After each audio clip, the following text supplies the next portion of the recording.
আসসালামু আলাইকুম। অলটেক টপিকস এর পক্ষ থেকে সবাইকে স্বাগতম। সাথে আছি আমি সার্ভেয়ার আবিদ হাসান। আজকে আমাদের বিষয় হচ্ছে যে এনাকেট বা বিডিকেট যে কোনো ক্যাট সফটওয়্যারে কিভাবে আমরা টেবিল বা ছক অঙ্কন করব। তারপরে ছকের ভিতরে আমরা লিস্ট আকারে লিখব যে নাম, জমির পরিমাণ, দাগ নাম্বার, এই জিনিসগুলো সিরিয়াল বাই সিরিয়াল কিভাবে লিখব ছক অঙ্কন করে। আচ্ছা, আমরা শুরু করি। প্রথমে আমরা চলে যাব আমাদের ক্যাট সফটওয়্যারে, যে এনএকেট বা বিডিকেট ওপেন করব বা ক্লিক করে ওপেন করলাম। ওপেন করার পরে এরকম ইন্টারফেস চলে আসবে। এখানে আপনারা এই জিনিসগুলো আগে থেকে জানেন, জানার কথা। যদি কেউ না বুঝে থাকেন তাহলে আমার আগে এই সম্পর্কে ভিডিওগুলো দেওয়া আছে, কিভাবে স্কেলিং করতে হয় সেই জিনিসগুলো দেওয়া আছে, দেখে আসবেন। আচ্ছা, এখানে আমরা অনেকগুলা কাজ করেছি, কাজের ফোল্ডারগুলো মেক করা। আমি এখানে একটা ফোল্ডারে চলে যাই আপনাদের দেখানোর জন্য। আমি এই ফোল্ডারটাতে চলে গেলাম।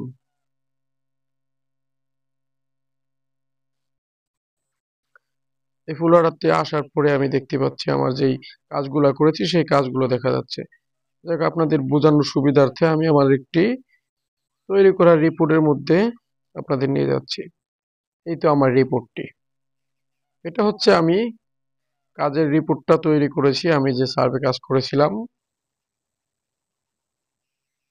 এই যে এগুলা হচ্ছে জমি, এগুলো এই যে আপনারা দেখতে পাচ্ছেন এক একজনের জমিগুলো আমি এই যে এক একটা কালার দিয়ে দিয়েছি। এটা এক কালার, এটা এক কালার, এটা এক কালার, বোঝার সুবিধার জন্য। আবার এই পাশে প্লটগুলোও আমি সেই একইভাবে এক এক কালার করে দিয়েছি।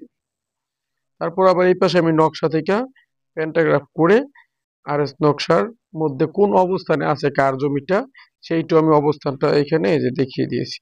এই যে অবস্থানগুলো দেখিয়ে দিয়েছি খুব সহজে বোঝার জন্য। আচ্ছা, এটা গেল নকশার অবস্থান দেখানো এবং রিপোর্ট মেক। এখন দেখেন আমি আবার এইখানে প্লটগুলো যে কালার করেছি, আমি একটি ছক বা টেবিল অঙ্কন করেছি। এই টেবিলের ভিতরে আমি আবার যার যার নাম, জমির পরিমাণ এবং দাগ নম্বর লিখে দিয়েছি। এখানে আবার আমি নাম, জমির পরিমাণ, দাগ নম্বরগুলো যার যার বরাবরে তার তার কালারের সাথে ম্যাচিং করে দিয়েছি, যেন সহজে কালারের সাথে মিলিয়েও নিতে পারে। এই জিনিসগুলা একদম ইজি বিষয়, যদিও একটু সময় লাগে করতে। আপনারা যদি এই সম্পর্কে, এই ডিজিটাল রিপোর্ট সম্পর্কে ভিডিও চান যে কিভাবে মেক করতে হয়, তাহলে কমেন্টে জানাবেন। অবশ্যই আমি এ নিয়ে একটা ভিডিও করব। হুবহু এরকম একটি রিপোর্ট কিভাবে মেক করা যায় আপনাদেরকে দেখানোর চেষ্টা করব। তবে আপনারা চাইলে অবশ্যই কমেন্টে জানাবেন। আচ্ছা, তাহলে আমাদের কাজ শুরু করি। আমি একটু শারীরিকভাবে অসুস্থতা থাকার কারণে কিছুদিন ভিডিও দেওয়া হয়নি। যাই হোক, এই যে আমরা দেখতে পাচ্ছি এখানে এই যে টেবিলটা আমি অঙ্কন করেছি। কিন্তু এটা কিভাবে, আমরা যদি লাইন দিয়ে, অনেকে বলতে পারেন যে আমরা লাইন বা পলিলাইন দিয়ে, যেমন এই যে এখান থেকে আমরা যদি লাইন নেই, লাইন কমান্ড নিয়ে আমরা টেবিল অঙ্কন করি, সেক্ষেত্রে কিন্তু আমাদের একটু বাঁকাতেরা হয়ে যাবে, আমাদের পুরোপুরি মিলবে না এবং সময় লাগবে বেশি। আচ্ছা, তাহলে আমরা কিভাবে খুব সহজে ইজিভাবে করব, আমি যেভাবে ইজিভাবে করেছি সেই আপনাদেরকে পদ্ধতিটি দেখাচ্ছি। টেবিলটি ক্রিয়েট করার জন্য আছে প্লাস, প্লাস এখানে একটা ক্লিক করব। ক্লিক করলাম। এখান থেকে আমরা অনেকগুলো কমান্ড দেখতে পাচ্ছি। এখান থেকে আমরা টেবিলের ক্রিয়েটের জন্য এই যে আয়তক্ষেত্র বা রিক্ট্যাঙ্গেল, এই রিক্ট্যাঙ্গেলের কমান্ডে ক্লিক করব। ক্লিক করলাম। ক্লিক করার পরে আমরা যে এখানে টেবিলটা মেক করব ওইখানে একটা ক্লিক করব। ক্লিক করলাম। ক্লিক করার পরে আমরা অপর দিকে একটা ক্লিক করব, টেবিলটা কতটুকু লম্বা উচ্চতা হবে সেটার জন্য। আমরা তবে ক্লিক করে আঙ্গুল উঠাবো না, যে আমরা ক্লিক করলাম, আঙ্গুল না উঠিয়ে যে আঙ্গুলটা ধরে রাখবো।